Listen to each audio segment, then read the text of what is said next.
அன்பான தேவ பிள்ளைகளே, நற்கருணை ஆண்டவருடைய பிரசன்னத்திற்கு உங்கள் எல்லோரையும் ஒப்பு கொடுத்து செபிக்கிறேன்.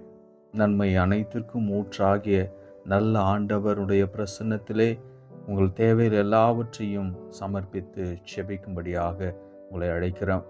ஆண்டவர் இன்று உங்களோடு பேசுகிற இறை வார்த்தை மத்தேயு எழுதிய நற்செய்தி 6வது அதிகாரம் 14-15 இறை வசனத்திலே, மற்ற மனிதர் செய்யும் குற்றங்களை நீங்கள் மன்னிப்பீர்களானால் உங்கள் விண்ணக தந்தையும் உங்களை மன்னிப்பார்.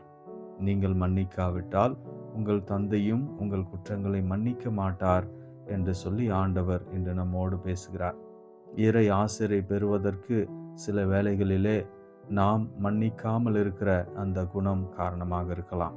நீங்கள் இறைவனிடம் வேண்டும் பொழுது உங்கள் சகோதரரிடத்திலே ஏதாவது மனத்தாங்கல் இருந்தால் அதை சரி செய்துவிட்டு பின் வந்து உங்களுடைய காணிக்கையை செலுத்துங்கள் என்று ஆண்டவர் சொல்லுகிறார். எனவே பிரியமானவர்களே, மன்னிக்கின்ற இதயத்தை ஆண்டவர் நமக்கு தர வேண்டும் என்று இந்த நாளிலே ஆண்டவரிடம் ஒப்பு கொடுப்போம். ஆமென்.